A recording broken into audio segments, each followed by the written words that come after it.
Hello दोस्तों, स्वागत है आपका आपके अपने YouTube channel A to Z ज्ञान यूट्यूब चैनल में। दोस्तों, आज का पेपर है उत्तराखंड फॉरेस्ट गार्ड भर्ती से, जो पहली शिफ्ट में हुआ था दोस्तों, UKSSC द्वारा कराया गया था।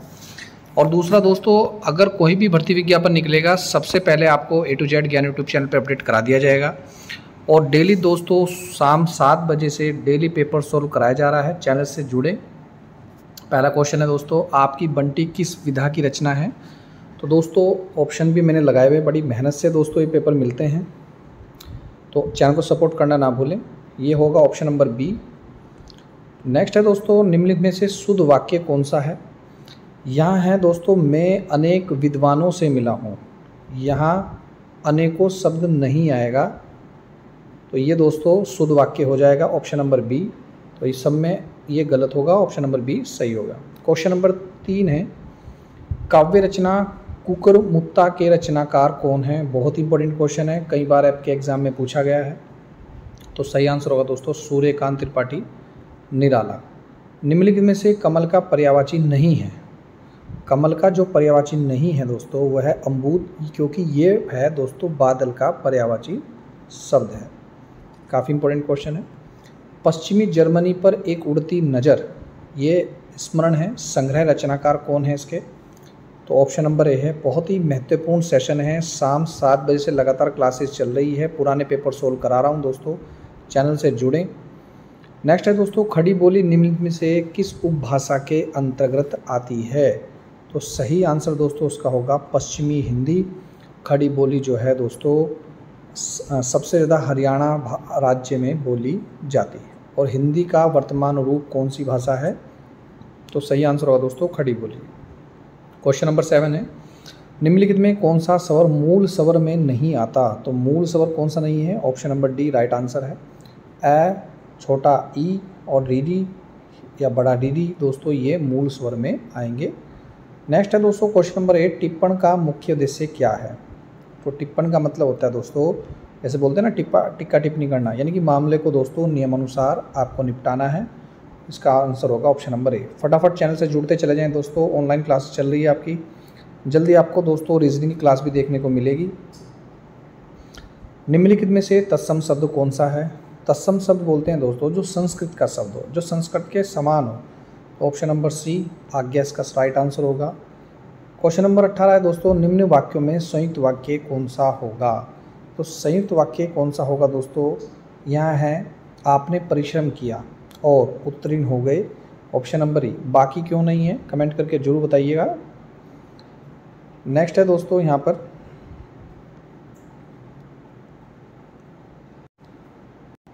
किस कवि को एक भारतीय आत्मा कहा जाता है?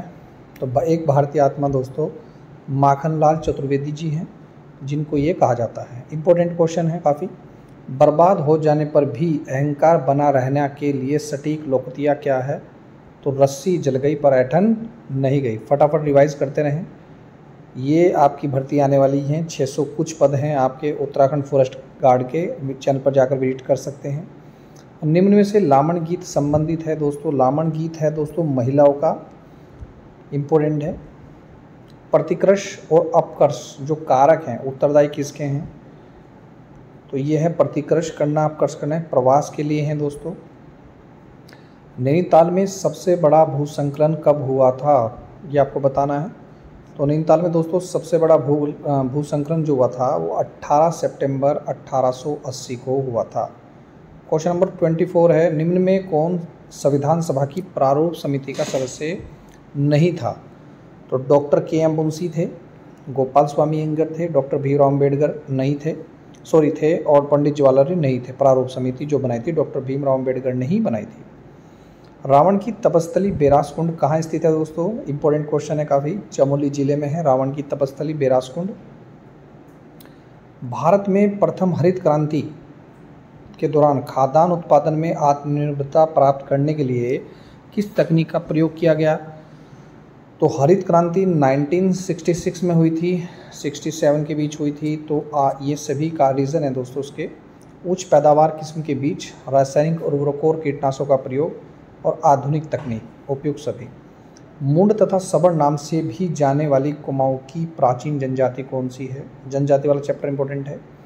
उत्तराखंड में मुख्य रूप से 5 जनजाति पाई जाती हैं। इसमें इसका आंसर होगा ऑप्शन नंबर ए, किरात जनजाति दोस्तों आपकी पाई जाती है। निम्न में से 2019 में राइट लिवलीहुड पुरस्कार किसे प्रदान किया गया था? काफ़ी अच्छा क्वेश्चन है। तो ये सभी को ग्रेटा थुनबर्ग को, ये करंट अफेयर्स है, आप देख लीजिएगा। नंदा देवी राष्ट्रीय उद्यान की स्थापना कब हुई थी? तो नंदा देवी राष्ट्रीय उद्यान 1982 को इसकी स्थापना हुई थी। नेक्स्ट एक रीजनिंग का क्वेश्चन है, आप ध्यान से इसे देखें। इसका आंसर भी मैंने लगाया हुआ है, बहुत ही महत्वपूर्ण है दोस्तों, काफ़ी मेहनत लगती है इनको करने के लिए, आप पढ़ें। इसलिए दोस्तों चैनल का नाम रखा है A to Z ज्ञान यूट्यूब चैनल। कहीं भी कोई भी भर्ती विज्ञापन निकला हो, पुराने सारे पेपर सोल्व किए जाएंगे और सारी लगातार क्लासेज होंगी, रीजनिंग हो, हिंदी हो, सभी। चैनल से फटाफट जुड़ें। बासुकी ताल कहाँ पर है दोस्तों? ये केदारनाथ के निकट होगी। एक तस्वीर की ओर इशारा करते हुए राम ने मोहन से कहा, इसके पिता मेरी माँ के इकलौते पुत्र हैं। इस वाक्य में तस्वीर में क्या लगी वो इसकी? मैंने आंसर लगाया है, आप सोल्व करें और धीरे से मैं स्क्रॉल कर रहा हूँ। स्वामी विवेकानंद आश्रम कहाँ पर है दोस्तों? तो स्वामी विवेकानंद आश्रम आपका श्यामला ताल के किनारे स्थित है। श्यामला ताल कहाँ पर है? ये चंपावत में है। हड़प्पा कालीन स्थल लोथल कहाँ पर है? तो लोथल आपके गुजरात में है। इंपॉर्टेंट क्वेश्चन है काफ़ी, सिंधु घाटी सभ्यता का चैप्टर काफ़ी इंपॉर्टेंट है। धनुष तीर्थ उत्तराखंड में कहाँ पर है दोस्तों? धनुष तीर्थ जो है आपके ऋषिकेश में स्थित है। आपको बताना होगा कमेंट बॉक्स में कि जो आपका ऋषिकेश है, लक्ष्मण झूला है, वो कितने मीटर लंबा है। स्वेज नहर किन 2 शहरों पर स्थित पतन युग में है? एक तो दोस्तों 2 पोर्ट आते हैं वहाँ पर, एक काहिरा और एक port Said. Option number C. Garhwal rifles का युद्ध से संबंधित जय घोष क्या है? इंपॉर्टेंट, काफ़ी इंपॉर्टेंट क्वेश्चन है। तो जय बद्री विशाल गढ़वाल राइफल्स का उद्घोष है।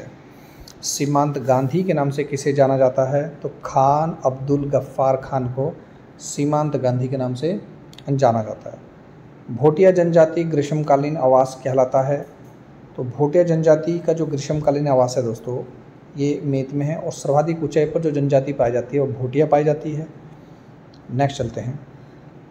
निम्न में से कौन सी एक उच्च संस्था की स्थापना सन 1982 में ग्रामीण वित्तीय व्यवस्था में शामिल सभी संस्थाओं के क्रियाकलापों को समन्वित करने के लिए की गई थी? तो नाबार्ड की स्थापना की गई थी दोस्तों 1982 में। इम्पोर्टेंट है। प्राचीन काल में अस्कोट राजधानी किसकी थी? तो अस्कोट जो राजधानी थी दोस्तों, ये पाल राजवंश की थी। आप कमेंट में बताइए पाल राजवंश कब से कब तक रहा। नेक्स्ट चलते हैं। डचों ने बंगाल में अपने पहले केंद्र की स्थापना कहाँ की थी? डचों ने तो सबसे पहले ईस्ट इंडिया कंपनी भारत में आई तो ये की थी दोस्तों चिंसूरा में। टिहरी रियासत के किस राजा को अपने नाम से शहर स्थापना की परंपरा शुरू करने का श्रेय जाता है? तो प्रताप शाह ने प्रतापनगर दोस्तों स्थापना की थी। इम्पोर्टेंट है, काफ़ी इंपॉर्टेंट क्वेश्चन है। इतना लेटेस्ट पेपर लेकर आया हूँ दोस्तों, आगामी एग्जाम के लिए महत्वपूर्ण होगा, ये मैं आपको गारंटी दे रहा हूँ। फटाफट चैनल से जुड़ जाएं। ठीक शाम 7 बजे आपके पेपर यहाँ पर सॉल्व कराए जाते हैं। वायुमंडल में किस सतह में दोस्तों तापमान स्थिर रहता है? यहाँ समताप मंडल में यह हमेशा तापमान स्थिर रहता है। इसलिए पेपर में आता है कि वायुयान उड़ाने की आदर्श दशाएं कहाँ पर होती हैं, कहाँ पर हेलीकॉप्टर हवाई जहाज उड़ते हैं? तो आप कहेंगे समताप मंडल में। अलगोजा बजाया जाता है। अलगोजा कैसे बजाया जाता है दोस्तों? ये मुंह से बजाया जाता है। इंपॉर्टेंट क्वेश्चन है, एक प्रकार की बांसुरी है। संयुक्त राष्ट्र निशस्त्रीकरण आयोग की स्थापना कब हुई? तो ये क्वेश्चन मुझे गलत लग रहा है, आप एक बार इसे चेक कर लीजिएगा और कमेंट करके जरूर बताइएगा। मेरे अकॉर्डिंग इसका आंसर 11 जनवरी 1952 है। नेक्स्ट दोस्तों, केदारनाथ पुनर्निर्माण का कार्य नेहरू पर्वतारोहण संस्थान को आधिकारिक तौर पर कब सौंपा गया है? तो ये दोस्तों ये भी मुझे क्वेश्चन पर डाउट लगा, मुझे इस क्वेश्चन का आंसर नहीं मिला। मुझे 2014 तो पता है, पर इसमें डेट क्या है मुझे नहीं पता, आप कमेंट करके जरूर बताइएगा। भारत में कार्य के बदले अनाज कार्यक्रम कब शुरू किया गया?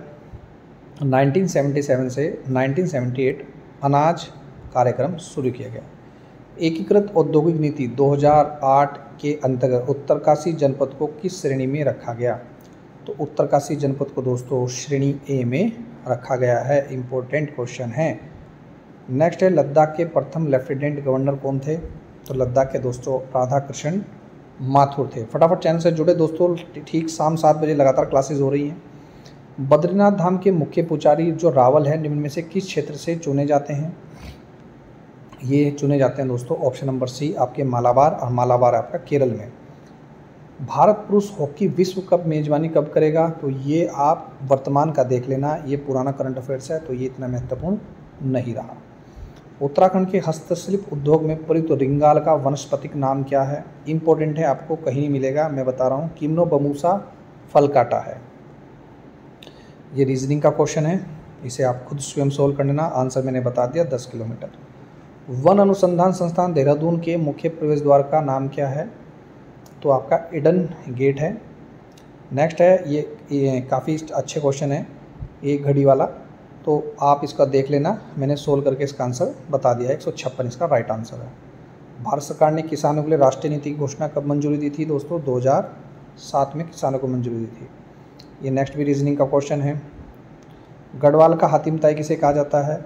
तो कुंवर सिंह नेगी को गढ़वाल का हातिम ताई कहा जाता है। किस अधिनियम के द्वारा बर्मा को भारत से पृथक किया गया था? इम्पोर्टेंट है बहुत, 1935 को भारत सरकार का सबसे बड़ा अधिनियम है और संविधान का जो सर्वाधिक हिस्सा लिया गया है वो 1935 से ही लिया गया है। उत्तराखंड का सबसे बड़ा राष्ट्रीय पार्क कौन सा है? दोस्तों गंगोत्री नेशनल पार्क है। आप कमेंट कर में बताइएगा गंगोत्री नेशनल पार्क की स्थापना कब हुई। नेक्स्ट है, भारत से वस्तु निर्यात योजना के अंतर्गत सभी देशों को कितने वर्गों में विभाजित किया गया है? तो याद रखना दोस्तों, इसका राइट आंसर होगा 5 वर्गों में। तो बहुत ही महत्वपूर्ण है ये वीडियो और बहुत मेहनत से दोस्तों ये वीडियो तैयार की गई है। चैनल को सपोर्ट कीजिएगा। 1857 के पश्चात नैनीताल को स्कूली शिक्षा के केंद्र के रूप में विकसित करने का श्रेय किसको जाता है? तो ये आपका हेनरी रैमजे है। हेनरी रैमजे के बारे में आप थोड़ा सा कमेंट करके जरूर बताएं जो भी आप जानते हैं। सैन्य मैत्री 2019 क्या है? भारत व जापान की वायु सेनाओं का दोस्तों संयुक्त सैन्य अभ्यास है सैन्य मैत्री 2019। इम्पोर्टेंट क्वेश्चन, बहुत मेहनत से दोस्तों ये पेपर बनाया गया है। उत्तराखंड में वन आंदोलन से संबंधित तिलाडी कांड कब हुआ है? तिलाडी कांड हुआ है 30 मई 1930 को। याद करते चलें, तिलाडी कांड क्या है कमेंट करके जरूर बताएं। ये है दोस्तों आपका रीजनिंग का क्वेश्चन, काफ़ी इम्पोर्टेंट है, आप इसे सोल्व करें। आंसर इसका पूर्व है। गंगा नदी को राष्ट्रीय नदी कब घोषित किया गया? तो बहुत इंपॉर्टेंट क्वेश्चन है, 4 नवंबर 2008 को। एलोरा का प्रसिद्ध कैलाश मंदिर किसने बनाया था दोस्तों? तो एक कृष्ण प्रथम ने एलोरा का प्रसिद्ध कैलाश मंदिर बनाया। उत्तराखंड वन विकास निगम का गठन कहाँ हुआ था, कब हुआ था सॉरी? तो ये हुआ 1 अप्रैल 2001। मुझे थोड़ा सा दोस्तों इस क्वेश्चन पे डाउट है, आप कमेंट करके जरूर बताना इसका क्या ये राइट आंसर होगा। निम्न में कौन सा नगर कर्क रेखा के सबसे समीप है? तो कर्क रेखा के सबसे नज़दीक है, ये काफ़ी बार उत्तराखंड में आया और इसे इम्पोर्टेंट लगा लेना। नेक्स्ट है कोलकाता, इसका सही आंसर होगा। उत्तराखंड के उच्च हिमालयी चारागाहों को जाना जाता है। देखिए मैंने कल भी पेपर में बताया था आपको, उत्तराखंड में घास के मैदानों को दोस्तों बुग्याल के नाम से जाना जाता है और अनेक राज्यों में अलग अलग नाम से इसको जाना जाता है। OPEC का मुख्यालय कहाँ पर है? OPEC ओपेक का मुख्यालय है दोस्तों वियना और ओपेक की स्थापना हुई थी 1960 में। याद कर लेना, इंपॉर्टेंट क्वेश्चन है। लाल कुर्ती बाजार स्थित है, ये आपके रानीखेत में है। लाल कुर्ती बाजार अल्मोड़ा में है। महात्मा गांधी द्वारा चलाए गए आंदोलन का सही क्रम क्या है? देखिए चंपारण सत्याग्रह चलाया था, अहमदाबाद मील मजदूर आंदोलन 1918 में, चंपारण 1917 में और असहयोग आंदोलन 1 अगस्त 1920 को चलाया था। ऑप्शन नंबर सी इसका राइट आंसर होगा। भारतीय राष्ट्रीय कांग्रेस के बनारस अधिवेशन 1905 में कुमाऊं से भाग ले रहे नेता कौन थे? इसका आंसर दोस्तों बहुत ढूंढने की कोशिश करी, नहीं मिला। आप इस क्वेश्चन का आंसर जरूर बताइएगा कमेंट करके कि राइट आंसर क्या है 75 का। भारत में भूमि सुधार कार्यक्रम के मुख्य उद्देश्य क्या है? तो राइट आंसर होगा ऑप्शन नंबर डी, इसका सही आंसर होगा। 1916 में किस प्रकार की समस्या के समाधान हेतु कुमाऊं एसोसिएशन की स्थापना वर्ष की गई? तो कुमाऊं की स्थापना की गई थी दोस्तों वन से रिलेटेड, ये इम्पोर्टेंट है। 24वें जलवायु परिवर्तन प्रदर्शन सूचकांक रिपोर्ट 2019 में भारत को कौन सी रैंक प्राप्त है? तो ये 11वीं रैंक प्राप्त हुई थी उस टाइम पे। उत्तराखंड का पंचायत राज अधिनियम कब बना था दोस्तों? 4 अप्रैल 2016। इंपॉर्टेंट लगा लीजिएगा, नेक्स्ट एग्जाम में भी आपको देखने को मिल सकता है। कोई तोता काला नहीं है, सारे कौवे काले, उपयुक्त के आधार पर कौन सा निर्णय सही है? तो ये रीजनिंग का क्वेश्चन है, आप इसे देख लीजिएगा क्योंकि जल्दी आपकी रीजनिंग की क्लास भी A to Z ज्ञान यूट्यूब चैनल पर होने वाली है। अलकनंदा और धौलीगंगा का संगम स्थल कहाँ है? तो ये विष्णुप्रयाग में है, इम्पोर्टेंट है। 5 प्रयाग है, पंचप्रयाग। ये भी रीजनिंग का क्वेश्चन है, मैंने इसका आंसर लगा दिया है, आप इसे सोल्व कीजिएगा। उत्तराखंड राज्य गठन के बाद अंतरिम विधानसभा के कुल सदस्यों की संख्या कितनी थी? तो अंतरिम विधानसभा में दोस्तों उत्तराखंड में केवल 30 सदस्य थे। नेक्स्ट है, अंग्रेजी वर्णमाला में बाएं से 25वें अक्षर के बाएं 13वां अक्षर कौन सा होगा? आंसर लगा दिया गया है, राइट आंसर है ऑप्शन नंबर ए। चेक कर लीजिएगा, आप भी सोल्व करें इस क्वेश्चन को। उत्तराखंड के सूक्ष्म लघु और मध्यम उद्योग का शीर्ष निकाय कौन सा है? तो इंडस्ट्रियल एसोसिएशन ऑफ उत्तराखंड है, चेक करिएगा। बहुत इंपॉर्टेंट क्वेश्चन है दोस्तों, poetry and British rule in India के लेखक कौन है? तो दादा भाई नौरोजी हैं। नेक्स्ट चलते हैं, ग्राम्य क्या है? ग्राम्य दोस्तों जलागम संरक्षण, सामुदायिक स्तर की क्षमता निर्माण और आजीविका संवर्धन की एक प्रकार की योजना है भारत सरकार की। निम्न में कौन सी गैस हमें सूर्य से आने वाली हानिकारक पराबैंगनी विकिरण से बचाती है? तो आपको पता ही होगा, ओजोन, O3। नेक्स्ट चलते हैं, अनाथ शक्ति आश्रम किस जिले में है? अनाथ शक्ति आश्रम आपके बागेश्वर में है। निम्नलिखित में से मानव अधिकारों की सार्वभौमिक घोषणा में कौन सा अधिकार सम्मिलित है दोस्तों? तो नागरिक अधिकार, राजनीतिक अधिकार और सामाजिक, आर्थिक और सांस्कृतिक अधिकार है दोस्तों, ऑप्शन नंबर डी। उत्तराखंड में एक नाली भूमि में कितनी मुट्ठी होती हैं? तो आपको बताना होगा दोस्तों, 16 मुट्ठी होती है। राष्ट्रीय आपदा प्रबंधन प्राधिकरण का गठन कब हुआ था? बहुत इंपॉर्टेंट क्वेश्चन, 2005 में। वीडियो कैसी लगी फटाफट कमेंट करके जरूर बताएं। ऐसा ही पेपर आपको नेक्स्ट उत्तराखंड फॉरेस्ट गार्ड भर्ती में देखने को मिलेगा। और दोस्तों अगर आप उत्तराखंड के 20 प्रैक्टिस सेट जो पुराने एग्जाम में आए हुए हैं लेना चाहेंगे तो हमें कमेंट करके ज़रूर बताएं। आप परचेज़ कर सकते हैं हमारे यूट्यूब चैनल से, जिसमें आपको ये जो 20 प्रैक्टिस सेट हैं दोस्तों, बहुत ही कम कीमत रखी है हमने। आप इनमें 100 रुपये में दोस्तों, 100 रुपीज़ में आपको 20 प्रैक्टिस सेट आपको पुराने प्रीवियस पेपर के मिल जाएंगे। कैलाश मानसरोवर यात्रा का संचालन कौन करता है? कुमाऊं मंडल विकास निगम करता है। आवर्ती आयत चित्र का मान ज्ञात करने में अधिकतम उपयोग किसका होगा? तो ये थोड़ा सा रीजनिंग का क्वेश्चन आप देख लीजिएगा, उपयोग सभी इसका राइट आंसर होगा। किस भारतीय को सर्वप्रथम रॉयल जियोग्राफिकल सोसाइटी स्वर्ण पदक प्राप्त हुआ? तो इम्पोर्टेंट है, पंडित नैन सिंह रावत। ग्लोबल आयुर्वेद समिट 2019 का तीसरा संस्करण आयोजित हुआ? तो मैंने तब ये आंसर लगा लिया, लेकिन ये वाला इंपॉर्टेंट क्वेश्चन नहीं है क्योंकि करंट अफेयर्स का क्वेश्चन है। केदारखंड में गोपेश्वर का नाम वर्णित है? तो ये है ऑप्शन नंबर ए, गोस्थल। ये रीजनिंग का क्वेश्चन है, मैंने इसका आंसर नहीं लगाया दोस्तों, सोल्व नहीं कर, पर मुझे इसका आंसर बी लगा। आप बताइएगा इसका आंसर क्या है। उत्तराखंड में सेंटर ऑफ एरोमेटिक प्लांट्स स्थित है? तो सेंटर ऑफ एरोमेटिक प्लांट्स आपके सेलाकुई में है, ऑप्शन नंबर बी। मुगल साम्राज्य के पतन के लिए कृषि संकट का सिद्धांत किसने प्रस्तुत किया? अतरहली ने सोल्व किया था कृषि संकट का सिद्धांत। तो बहुत इंपॉर्टेंट है। वीडियो कैसी लगी दोस्तों कमेंट करके जरूर बताइएगा। दोस्तों अगर आप वीडियो सपोर्ट करते हैं इससे हमें थोड़ा मोटिवेशन मिलता है। मैं फिर बोल रहा हूँ, अगर आपको पुराने प्रीवियस ईयर के पेपर चाहिएंगे तो दोस्तों आप हमें कमेंट करके बता दें, जल्दी आपको आप लिंक मिल जाएगा जिसमें आप 20 प्रीवियस ईयर पेपर के ले सकते हैं मात्र 100 रुपीज़ में। मिलते हैं दोस्तों नेक्स्ट वीडियो में, और कल फिर मिलते हैं शाम 7 बजे क्लासेस में। वीडियो देख लें दोस्तों, धन्यवाद। जय हिंद, जय उत्तराखंड।